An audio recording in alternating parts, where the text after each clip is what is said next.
So yeah, I just want to thank everybody for joining us. It's an exciting time here.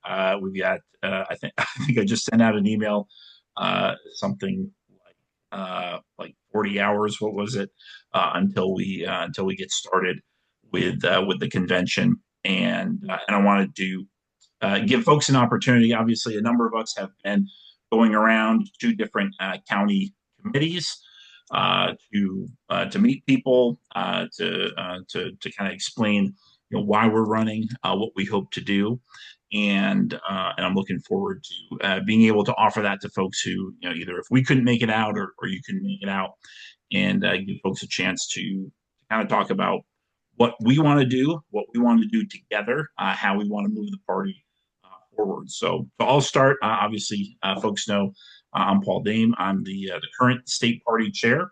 I've been serving for 4 years, and it's been a great opportunity. To use some of the skills I picked up when I was in the state house, and to kind of be that important liaison, having state house experience, but being able to be sort of committed to the party side of the equation. And and we had tremendous success in 2024, and I'm looking to continue to repeat that. I think there's a lot of things that have happened over the years. There's a lot of credit to be shared in different places, and one of the things I've always tried to do in my term is bring people together, see how we can work together with the assets that we have, with the people that we have, and do what's best for the party moving forward. And one of the things I wanted to do too is look at, obviously we've got a number of races coming up. I wanted to, folks have been asking me, Paul, you've done a good job. Who do you want to work with?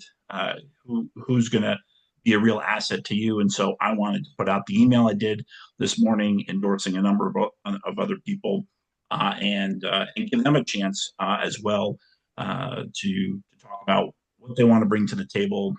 Why I asked them to run in some cases, because a few folks are getting in kind of at the last minute here. So we'll start, I think, with our vice chair candidate, William Kolb. You want to say hello, William, and kind of introduce yourself and say what you're hoping to accomplish in the role of vice chair. Yeah, so it's great to be here. Great to be asked to join Team Progress by Paul. When he called me, I wasn't sure if he was going to tell me to go run away from the state of Vermont or if they liked me. But so I'm glad they liked me. But on a more serious note, I have four key focuses. I want us to do a better job recruiting candidates, and that's not to say that we haven't done a good job recruiting candidates. But down ballot, we've struggled a little bit. I understand why. I understand some of the things that happened there, but trying to find opportunities to recruit candidates in winnable races.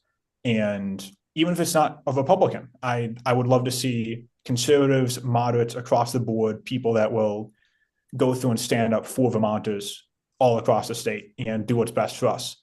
Secondly, I want to try and reform or reorganize all the towns in Vermont. It's a lofty goal. Hopefully we'll hit it. Maybe we will, maybe we won't.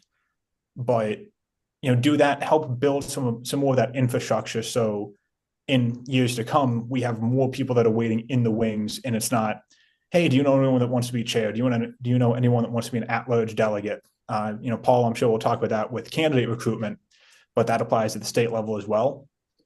Third off, I want to try and help with fundraising. I'm 20 years old. I don't have much of a fundraising network of my own, and I'll be honest with that. But I have the ability to get on the phone with people, present a vision, present what we want to do, and do so in an energetic manner. I'm trying to be a little less energetic today because I talk very quickly, and that doesn't come over well on Zoom. But being energetic and excited and saying, hey, here's what we have the opportunity to do. We have the opportunity to do something really special here in 2026, and we can't do it if we don't have support from all around. And then finally, I want to bring a data-centric approach and lowering how much we have to spend per vote, recruiting candidates in specific towns and areas of towns, and building for the future. I think this is a great team. Looking at who we have, the resume that they have, where they're from, it allows us to get a diverse view of the state and sit to say, what are the issues that matter? That's going to help us in the long run. I think Paul's done a great job putting together a winning team. So thank you, Paul. Well, thank you, William. And just you touched on something that I'm really excited about in terms of bringing you or supporting you for the position. You've always been a data nerd like me, always looking at what's voter data telling us, what's turnout information telling us, rather than what we feel, what our gut tells us, which can be very deceptive. And I know a while ago, before you were interested in running for vice chair, you and I had started to work on some stuff for social media. You were still a student at that time, so that kind of put that on the back burner. So now that you're graduated, I'm really excited to kind of get that back up and running. So for folks who are just joining us, we're just kind of going around through the rest of the panel here on Team Progress. If you're not used to this format, it's a webinar format. It's not like a regular Zoom, to try to cut down on some of the crosstalk that can happen, people forgetting to mute themselves. And we're just going to kind of do an introduction on each of our panelists, and then we'll come back to Q&A a little bit later. So I think next up, we'll go to our secretary candidate, Rachel Stringer. Rachel, you want to introduce yourself? Thank you, Paul. This is an honor to be a part of this panel, Team Progress. And I think we've got a lot of great people on board, and we're going to make some great inroads into the future, and really do it in a positive light, unifying the party. That is one of my missions. But what got me into politics was defending the freedoms that we all cherish. Republican values have always been an important part of my mission, defending our values. Being on the platform committee, that was an important opportunity for me to really work together with people about defining what our values are, and to continue to make that an important part of our conversation, whether it's in our town committees or our county committees or at the state committee level, to understand what we believe and to continue to defend that. One of my missions and visions, being a part of this team, is to help, as it's been said before, help people get elected. But I'm not just saying that facetiously. I've been working on that for 10 years. I've been working at the town committee level, organizing sine waves. I would hand out schedules. Here are the sine waves that we're going to be doing for the next 10 weeks leading up to the election, and just on and on. Events to raise money, events to bring candidates together, to give them an opportunity to speak. And I just think this will be wonderful to work at the state level, helping the efforts of the executive committee and people statewide to get candidates elected. And of course, I have computer skills. I can be very accurate with notes and keep things together and keep things organized. So thank you very much. Yeah, and for folks who don't know, Rachel, has been the chair in Colchester. Obviously, Colchester was really important in some of our Senate pickups. We helped you and obviously the team working for Pat Brennan helped move him up from the House into the Senate and flip that Senate seat. I know Pat has his team, but you've been working with him and always making sure to provide volunteers and get people organized. So thank you Yeah, for we your have a great contribution. committee. Sorry, what's that? We have a great committee, and it really takes a team. One person cannot do all these things. It really takes bringing people together and energizing people, and being hopeful and positive and getting out there and getting the work done. All right. Next up, we'll go to our treasurer candidate, Ken Sekuterski. Ken, you want to introduce yourself to everybody? Evening, everyone. My name is Kenneth Sekuterski, Ken for short. Um, uh, I'm not a politician. I think I'm going to say that first and foremost. I've spent most of my life, most of my career behind the scenes. From my time spent in the Army as a sergeant, deployed overseas, working on technically related stuff, to when I retired in 2020, taking a job with the state, working on large numbers, using data, which technology is my background, to help make things better, to make things more cost efficient. At a local level, again, I'm not a politician. I serve as town moderator. So where traditionally one person might say this, the other person this, I try to find a consensus. Paul asked me to run for this position in July, and out of a deep commitment to public service and community involvement, I agreed. I think this is a great team we have here. And I think where William actually said it best is something I stand behind, is where you can use data, you can use that technology we have in this day and age to marry finances. Where traditionally you might throw $10 and hope it sticks somewhere, you can throw $5 and know that all five will stick. And so when Paul asked me to run for this position, out of that deep service and commitment, having the background in technology, having been involved with the party from helping build websites and for people in 2024 to the current platform, the new website we have, I decided, you know what, maybe I'll take a step out of that back room and show my face. Yeah. Well, and thanks for stepping up, Ken. Yeah, I think that's an important thing. Ken's been helping out a little bit, sort of behind the scenes up to this point. So he's a new face to some folks, but some of the House of Senate reps who had campaign websites that needed to get built, Ken was really helpful. Yeah, unfortunately, our assistant treasurer candidate Tom Koch couldn't join us tonight. It was just too short notice for him. He's been on the committee. He and I will be the only two officers that will be returning. So I know in other cases I've said if we've got a winning team, let's keep as much of it together as we can. There's only going to be two of us of the five officers returning. As we just talked about, there's three openings because current officers are moving on to other things. So Tom's been a big help, and it'd be great to have him back. Then we'll move to the two folks I'm supporting for at-large seats, Joe Luneau and Stacey Malloy. And so, Joe, why don't we start with you? Just want to introduce yourself and then talk a little bit about your experience in the past, because you've been serving before in a couple different roles. Well, yeah, I'm Joe Luneau. I know many of you. From a party perspective, I'm the Franklin County chair, and I've served in this past 2 years as a at-large in the exec committee. Prior to that, I was a chair of chairs, and my primary focus in that regard is to recruit candidates and to support them. I've been involved with Franklin County with a very good core team for about 15, 20 years now. And, we started out whereby we had 2 or 3 reps and a senator intermittently. And now we have 11 reps and both senators in Franklin County. There are no Democrats serving in Montpelier representing Franklin County at this point in time.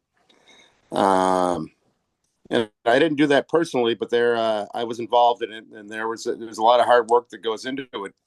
And at the end of the day, you need to understand and represent what your constituents want. And I know it sounds a bit like a cliche, but Governor Scott has said it over and over again. We don't need more taxes. We need more taxpayers. And in order for that to happen, there need to be more Republicans in Montpelier. And we've tried to do our part. I've participated in other activities.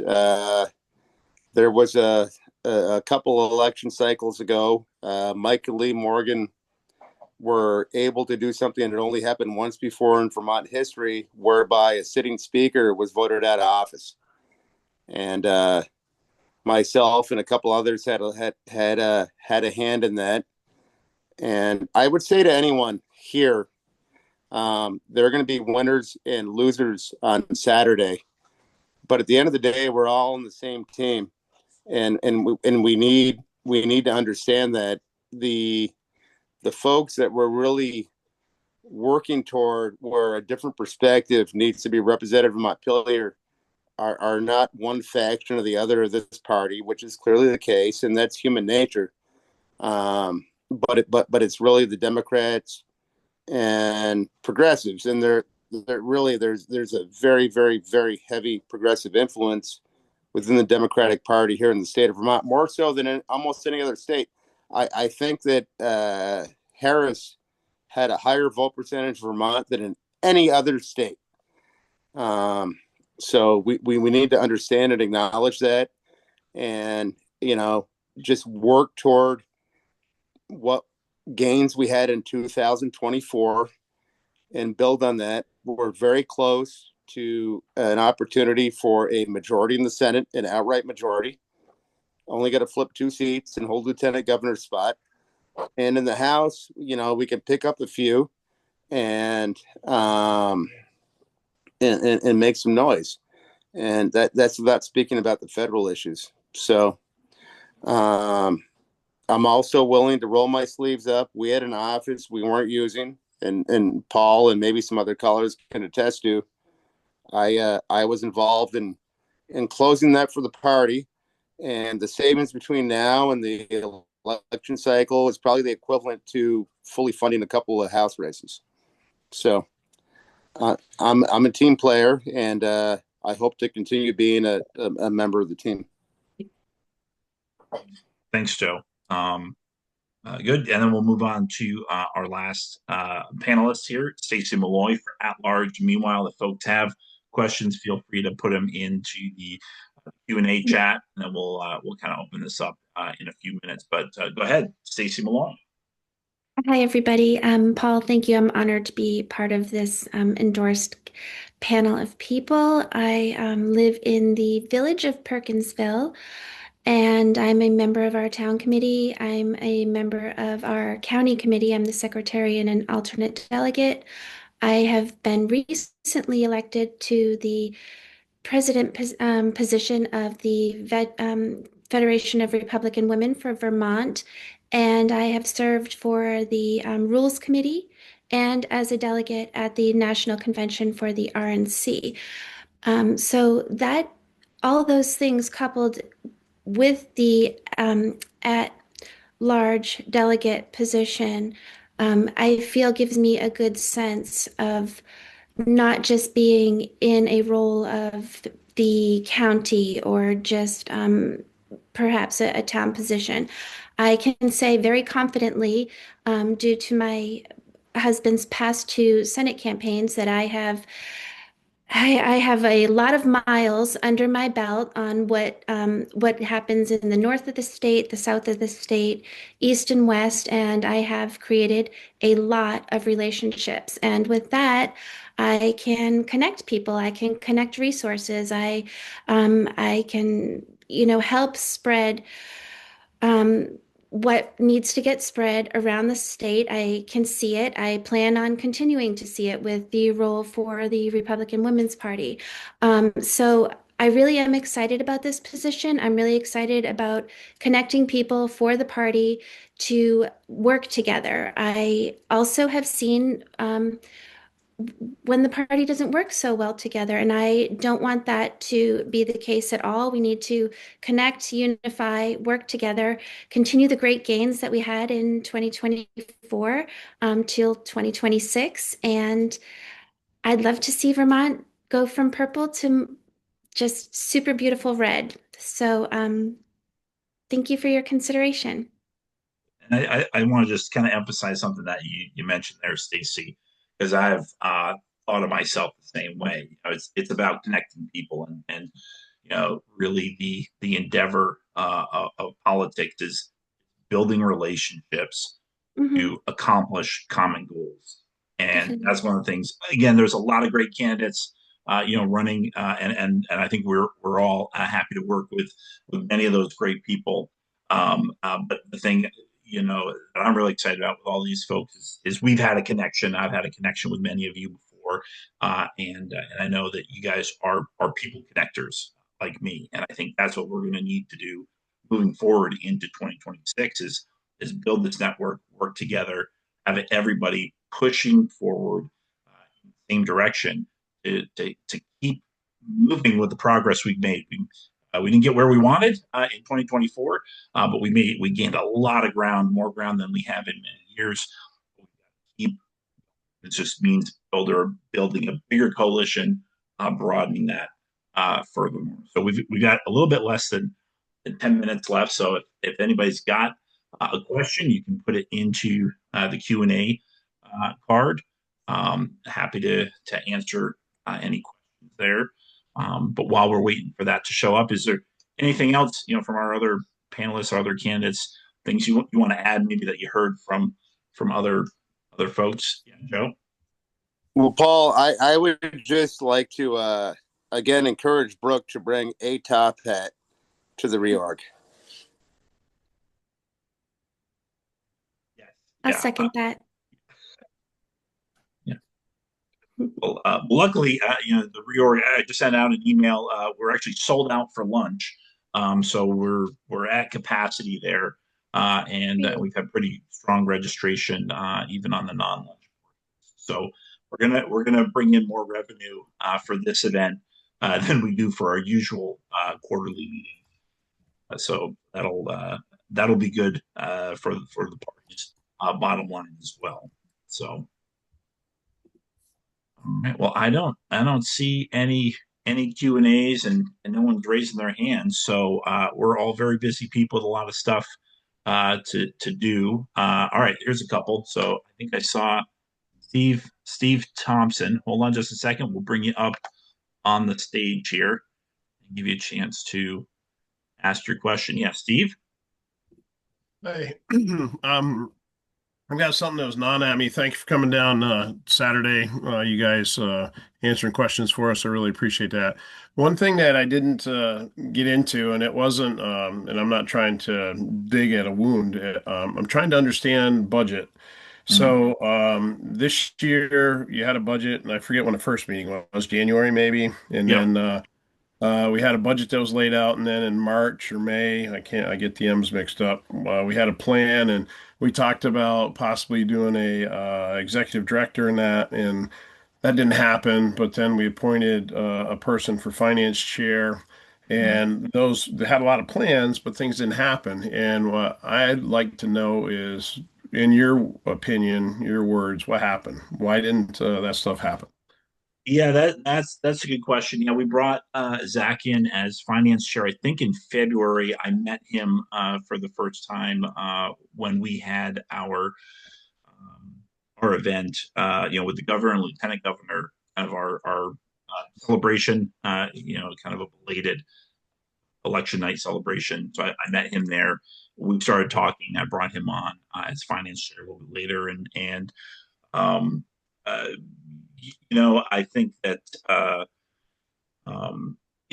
Zach was relatively new. I don't think he had a lot of donor connections, prior to that. And he helped me with a couple things. We had one or two donor meetings that he was able to set up. He made some important contributions on a piece that I've been using the last couple of weeks with donor meetings, and so I don't know if I can say exactly where things went awry there. There may have just been some miscommunications and making some not allocating our time as well as we could have. So I think Not, am I yeah. still alive or What's that? am I still alive? Oh, yeah, a little follow up. Do you think that it was a plan that seemed reasonable? Do you think it's doable, or I think it is from my perspective. Once we started to get into August, a lot of the preparation for reorg just started filling up my calendar. There was a lot of things that needed to get done in terms of updating the website, getting updating the the town chair guides, getting new numbers. Right, we've got to recalculate all that stuff every 2 years. So there just kind of became a focus, and that's sort of a normal part of the cycle when we get to the Q3 of the non-election year. Um, just the man hours get put into reorganization, identifying those towns who's missing, who are the towns that have kind of fallen out. So I think what happened is we kind of sort of ran out of momentum. Zach and I had put a plan together. I'd run it by House and Senate leadership as well as the folks from the governor's office, and then reorg just kind of interrupted that. And in the last couple of weeks, with most of the reorg and the county stuff behind us, I've had some success with that. Obviously, I got to get through Saturday, and I'm optimistic that once we get past the reelection here, that donors will know a little bit more clearly kind of where we're going moving forward. We've got some of the materials ready now that I'll just have a lot more time free to dedicate that instead of working on the work process. I think that's part of what, at least from my perspective, what was happening on my end on the fundraising piece. So I don't know if that answers your question or if you got another follow up there. No, I'll yield the floor for sure. Yep. Okay. Great question. Yeah. And then let's see. Let me bring up Brooke. Brooke, you got a question? Well, it's not so much a question as it's some thought. When this all got started, I was kind of excited that we had multiple candidates interested in these positions, and you may or may not know the Democrats have a dearth of anyone interested in doing anything over there. The current chair is not going to run again. And apparently they're kind of scraping around the bottom of the barrel looking for a warm body. So I was kind of excited. As this thing has progressed over the past week or two, my old adage that Republicans always love to eat their own has come into play. And I mean, I'm not going to relate a lot of the things that have come across my desk, come across my computer. But it's been very disconcerting. Paul, I've sent you a number of the things, and this postcard thing that came out that now nobody wants to identify as their own, but everybody's willing to talk about the content as if it's their own. We really need to have ourselves in order by Saturday, because with the press is going to be there and they're chumming the water waiting for us to create a shark feeding frenzy. And it's really our opportunity to shine if we can get our act together, or to be cutting our wrists if we don't. I think that's an important thing I've tried to maintain. It's one of the reasons I wanted to do this sort of in a response, rather than the postcard trying to tear somebody down. I wanted to talk about how we can build a team together. That's why I wanted to bring these folks together, and that's part of what I'm trying to do right now is set a counter example, especially about how we deal with things internally in the party. But I see Joe and Ken have a couple things that they want to add. So Joe, why don't you start, and then we'll go over to Ken. If I may briefly, and I think why we had some success last fall is because we represent what the needs are of the residents of Vermont and Vermonters. And the second that we lose focus on that, then not only should we not gain seats or hold our seats, but we shouldn't keep them at all. But I truly believe that we are the party that represents the needs of Vermonters. And irregardless of what occurs Saturday and who ends up being in various positions, that we all need to coalesce around that point. And I think that there's 100% concurrence regarding that on this meeting. That's all I had to say. Ken, did you want to add to that, or? Yeah. For a lot of people, I'm a pretty new face. I only became involved in the party in roughly 2024. But the follow up with regards to a postcard, with regards to everything, something I want to be very clear about for everyone who comes on the stand me is I'm not one for bickering. I believe debate is healthy, arguing is tired. And the one thing I'm looking forward to this Saturday is bringing my daughter. And I truly believe that this election should be a model of principled leadership that we're proud to have our children at. And in frankness, my daughter being 9 years old, she is the future of Vermont. It's not Paul. It's not me. It's not anyone for sake, with the exception of maybe Will here on this thing. So for me, we need to keep this election focused on ideas, records, and really working hard as a team, regardless. Great point, Ken. I think many of the people I talk to have the same sentiment.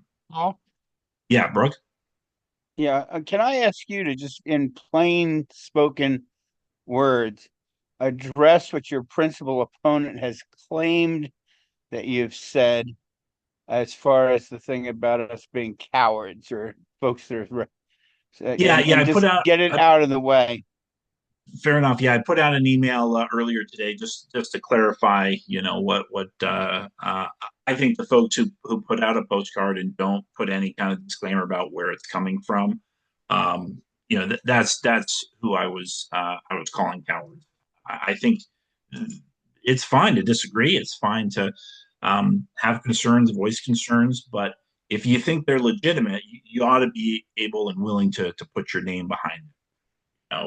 But even so, I had a couple conversations with people afterwards, and even though I meant it when I said it, I think I realized that that whoever did that still a Republican, and I want to be careful about using words like that because we do have to come together, and I can't always control the way that other people are going to respond to me, but I can always control the way that I respond to other people. And I think we've got to, myself included, got to avoid the temptation to hit back, to bite back, and we, the stakes are too important to get lost in petty arguments, and so that's sort of why, again, I wanted to kind of move forward, think, and talk, and show how we can work together with people who want to actually accomplish things in a positive way. Good question. Another follow up, Brooke? Yeah, no, I just a word to the wise. An old boss of mine used to say, "Your thoughts are your own until you speak them." And while we don't want to be milk toast. We want to be strong and aggressive, but in a positive way. And no backbiting, no name calling, no none of this carrying on. But at the same time, be strong and affirmative in what we believe and what we're seeking to do. And that's all I have. Thank you. Brooke, it's interesting you mentioned that. I studied sociology as my undergraduate, and I like people. And there was always this idea there's roughly two types of people in this world: think, feel. And the thing you kind of come to understand is the way to move forward is think, feel, think. So you mix that approach. Good. All right. Good. Thanks, Brooke. I see Janet has her hand up. Janet, did you want to have a question or comment? I have a comment. I just wanted to go back to the discussion about fundraising, and that people have to look at the historical context, which unfortunately that postcard sort of did that for us. Previous to Donald Trump becoming president the first time, we got $250,000 a year from big donors. And once Trump got in, they stopped doing that. And they stopped for a long time giving anything to our candidates. Now, last cycle, I give them all the credit. I think they, more than anybody else, are responsible for the Senate wins, but they won't do that for the House. Maybe they'll expand this year. I hope so, but we need to build up the party because as a county chair, I have to be responsible for the people who I've begged to run in a really, really blue district. And the big donors aren't going to help me with that. Yeah. But at any rate, I'm tired of people slamming Paul, slamming anybody. I mean, Deb was in the same position. It's just an unfortunate reality, and we have to figure out a way to raise money despite it. Yeah, and I think that's one of the, I've always been willing to try to innovate. I've tried a couple different things, and some of them are successful, some of them aren't. Mhm. There was some digital fundraising we did for a while, and what works nationally doesn't work as well in Vermont, Mhm. and so I think it's important to always be trying new things. It's one of the reasons I love being able to go to the RNC meetings and kind of brainstorm with other chairs from around the country, around New England, especially because they're in very similar Right, situations to us, and find out what they're doing that's working, right. and then trying to bring that back here, implement it at the statewide level. And I'm hoping I was hoping we could do some fundraising training in the meeting for Saturday, but the executive Mhm. committee kind of wanted to narrow the scope of it. So that was unfortunately one of the things that got cut. But I think maybe when we have our next quarterly meeting in January, we could have that be part of that of our next quarterly meeting is doing, a luncheon or something on fundraising for Mhm. county chairs. So, um, And I just also add that people's wallets are closed right now in the rank and file. That you're just yeah, not it's an wanting to off give. cycle. It's off cycle. Most Mhm. Vermonters are not thinking about elections because they're a year away. So. All right. Thanks, Janet. It is a little bit after 8 o'clock, so we'll take one, maybe two more here, and I guess I'll go back to Steve Thompson, and then we'll hit Brooke, and then we'll close it out. So, Steve, you had another question or a follow up? No, I just wanted to clarify. My question wasn't throwing stones because I got windows, but it was more about players and how teams are configured and how they're playing together. So that's what my question was about. Thanks. Sure. Yeah. And then Brooke, I'm gonna get in on the last one. There we go. I just want to thank everybody for standing up and being willing to take the slings and arrows of outrageous fortunes here. And I wish you all the best of luck on Saturday. God bless you all. All right. Thank you, Yeah, Brooke. Everybody have a great evening. yeah. Good. I see Janet had one more. Janet, is that your hand from before, or did you have another comment? I just want to tell Steve, I wasn't accusing him of accusing you. Okay. Okay. Sure. I'm just generally tired of hearing it everywhere. Thanks. That's how I took it, and I think a lot of other Yep. folks agree with you. I know it's not my turn, but real quick, I talked to Janet. We're working on Essex Town. We're gonna win that Alyssa Black seat, Janet. And I may have something on Leonora Dodge coming very soon too. So I think there's some opportunities. We got Well, again, I want to thank my panelists, Team Progress here, for being able to do this on short notice. Thank you guys so much. Whatever happens on Saturday, I'm really excited that we've worked together in the past, and I'm sure that one way or another we're going to be working together in the future to help build up the party that we love, that we know is so important to our state and to our state's future. All right. Thank you, Well, Paul. everybody have a good night, and we'll see you all on Saturday. Everybody. All right. Good night. Thank you.